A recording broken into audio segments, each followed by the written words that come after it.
Hello everyone and welcome back to Misconceptions in History, and today we are looking at the world's first mass-produced four-wheel drive vehicle, an amazing piece of simplistic technology utilized during World War II that to this day is a symbol of ingenuity and military hardware.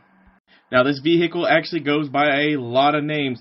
It can be the Willys MB, the Ford GPW, U.S. Army truck, 1/4 ton 4x4 command reconnaissance vehicle, the standard Army vehicle supply number G503, just to name a few, but the most common name of it is the Jeep. Now this vehicle was the primary light-wheeled vehicle of the United States military during World War II and Korea, with later upgraded models being produced by both Willys and Ford seeing service until the 1980s. So how did this vehicle, which becomes synonymous with military hardware, come into existence? Let's go ahead and look and find out. In order to understand the origins of this vehicle, we've got to understand why there was a need for it. Throughout the 1920s and 30s, the United States tried to develop a multi-purpose vehicle that could be used in different forms of combat, different roles. However, they couldn't find anything that would fit their need. The other issue the United States was facing was that Germany had militarized in the late 20s into the early 30s and had actually gotten over the issues that the United States had in trying to find military vehicles as they standardized their production industry and basically folded it all into the government, meaning that they didn't have to deal with competition between vehicle manufacturers. Whatever they needed, they would just force the manufacturers to build for them. Now, in contrast to what was happening in Germany, the United States was actually having issues picking a standardized vehicle. And in fact, the U.S. quartermasters only managed to pick one vehicle that they would approve for standardization for use in the military, and that was the Dodge G505 VC series trucks. And while these were actually good vehicles, they didn't fit the role needed for a light operations vehicle that could support troops and have a multi-role function. And the United States was very aware that they were falling behind. They knew a war was going to happen and that they could not compete in the different theaters of combat that they were going to face. Germany was already producing thousands of vehicles on their Einheits PKW, their Wehrmacht program. And this was basically a program designed to create a standardized off-road military vehicle. And their vehicle of choice was the Volkswagen Kübelwagen, which became the standard light infantry vehicle that would allow for reconnaissance roles. It could be used for suppression roles by attaching a machine gun to it. It had a multi-use function that the United States military needed. And this is where the American Bantam reconnaissance car comes into play. You see, after the September 39th invasion of Poland by Germany and their Blitzkrieg maneuver, the United States officially realized it couldn't wait any longer, and it needed to produce this vehicle that could be used for rapid deployments. The Bantam reconnaissance car had actually been used with the Pennsylvania National Guard, and they had taken their experiences being used with the Pennsylvania National Guard to develop this light military vehicle that would be beneficial to different types of military units.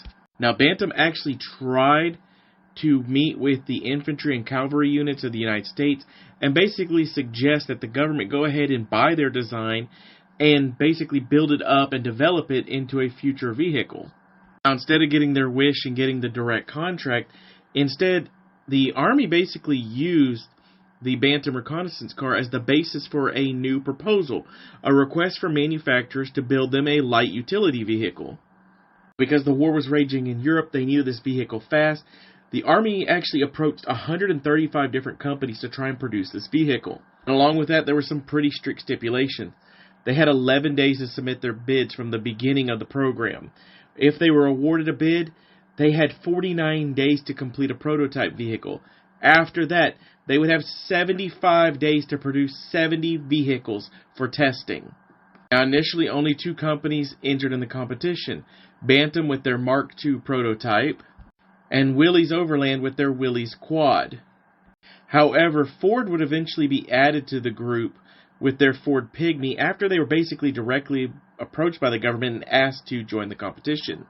Now, the competition ended rather quickly for Bantam as they were basically dropped out because the War Department deemed that Bantam just didn't have the facilities needed to produce these vehicles in heavy quantities. So instead, the Army began testing Willys Quad and Ford's Pygmy and put it through a series of different military level tests. And while Bantam wasn't going to officially be part of the project, they did allow them to still compete. And it was actually found that the Bantam one was the most favored by the Army. However, because they couldn't produce enough, they weren't going to be allowed to be part of it. Now, the Fords actually had an overall really good design. They were really sturdy vehicles. However, because they were using a Model N tractor engine, they were very underpowered and not very favored. The Willys, on the other hand, was actually pretty decently powered, but it was actually really heavy, and they actually ended up having to cut 240 pounds out of the vehicle's weight. But once they were able to figure out the weight issue, it actually became an extremely favored design. It ended up being the basis of the Willys MB, which was the mass-produced version of the Willys Jeep. Now, the winner of the competition ended up going to Willys for this right here. Now, because of how much the soldiers raved about this engine, its increased horsepower, the fact that the overall vehicle was a lower cost, and had a better silhouette that was a lower profile, the War Department went ahead and went with Willys on their design.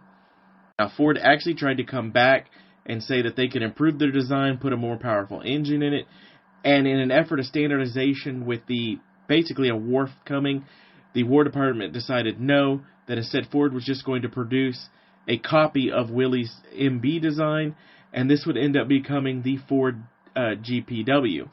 Now, over the course of the war, Willys ended up producing 363,000 of their Jeeps, and Ford produced some 280,000 of their version.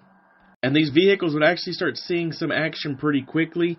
Some 50,000 would be sent to the Soviet Union as part of the Lend-Lease program. They were favored by the British SAS during their early raids in North Africa. The SAS really put the Jeep through its paces. They really showed what it could do being an armed vehicle. They were known for just putting as many firearms as possible on these Jeeps, making them into a multi-purpose armed vehicle. But additionally, they saw usage in a multiple capacities. They were used as runner vehicles. They were used as utility vehicles for hauling equipment. Bantam even developed a special low-profile trailer just to be carried by these. The more popular modifications to the Jeep was making it into an ambulance. The ability to carry multiple wounded out of the field was something really incredible, and because of the versatility of the vehicle, it could go pretty much anywhere, removing people from harm's way. There were attempts to turn the Jeep into an anti-tank weapon by attaching a 37mm anti-tank cannon to the vehicle. But if a cannon's not your thing, how about some 4.5-inch rockets for uses as an anti-tank weapon? Additionally, there were some Jeeps that were modified to be even lighter, so they could be deployed by gliders as seen during the Sicily campaign and Operation Market Garden, or to make them bigger, and you get the 6x6 version of the Jeep known as a Super Jeep. This Willys was specifically designed to replace the Dodge WC Series trucks. There's even some interesting experiments with the Jeep, like the T28 Willys Jeep with a track, or the T24 Scout Car, which was a super Jeep that was armored, or even the Hafner Rota-Buggy, which was an attempt to make a flying Jeep. There was also an attempt to make the Jeep amphibious by attaching a snorkel to it. But the more successful amphibious Jeep was the Ford GPA, also known as the Sea Jeep. But there you have it, a quick look at the Willys MB and Ford GPW, how they came to fruition, why they were even built and developed. And I know some of you may have watched all this wondering where in the world did the name Jeep come from, because I didn't talk about it at all. And to be honest, you have to go back before World War II, because the name Jeep was synonymous with U.S. Army slang for a new recruit or a new vehicle. And that name got connected to this vehicle and never left. It's pretty much that simple. But that's all for today. I will talk about the later production models, so I can go into some of the modifications that were made, and even things like the Davy Crockett rocket being deployed with them. But thank you for joining me, and I look forward to talking to you on the next time.